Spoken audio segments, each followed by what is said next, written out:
New York, I learned another key lesson, and that is something that I simply coin polite harassment. Now, polite harassment is really self-explanatory. It's basically politely harassing someone till they do what you want. And it's amazing how much you can get away with when you harass someone politely. Initially, and almost every time I performed, at some point, almost scared that someone was going to find me out that I was actually Australian. And I thought at any point someone was going to jump up and shout, "Imposter!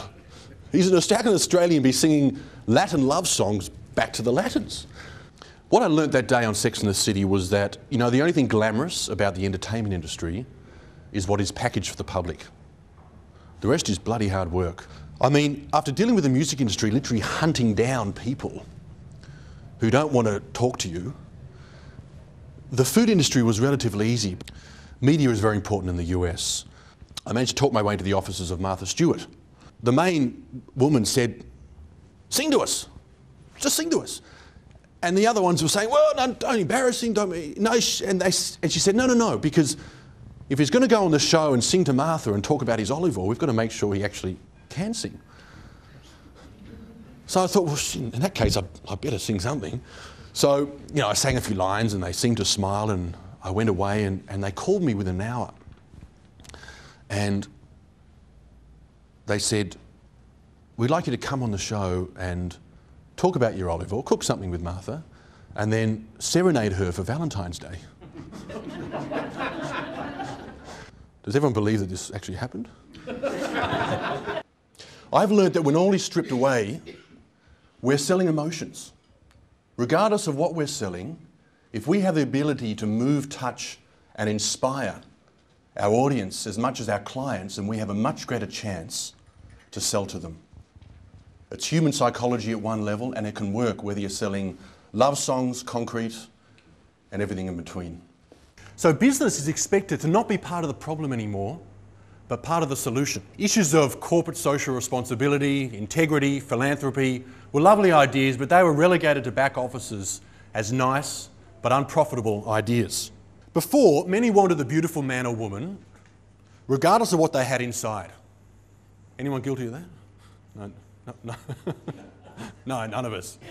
That is the old brand model. Consumers are now equally concerned with substance and style. We want the complete package. Hands up, anyone want the complete package? Who's got the complete package? Oh, at least some people. I was expecting it would be the whole room, maybe not. Sustainable practice and philanthropic initiatives can create customer loyalty like never before, and hence increase profitability. We are being called on to save the planet, each and every one of us. But far from daunting, I really believe that this provides us with a very exciting opportunity. Recently, the Yellingbo Gold Cask, which I'm going to talk to you about in a moment, was voted by US InStyle magazine. We won their Green Award, voted as Best New Kitchen Item in America. We got caught up in the tsunami, the Boxing Day tsunami, and we almost lost my sisters over there. After 4 days, we found out they had survived, and we managed to get them out on one of the first flights. I then stayed with a friend, and we worked in relief camps in both India and Sri Lanka, and we had, needless to say, what were life-changing experiences. Upon returning to Australia, I said to Dad, "Look, you know, for God's sake, we have to do something. We have to help." So we created a foundation called the Jasmine Foundation for Orphan Children, and we're committed to donating 5% of profits in perpetuity back to this foundation from sales of Yellingbo.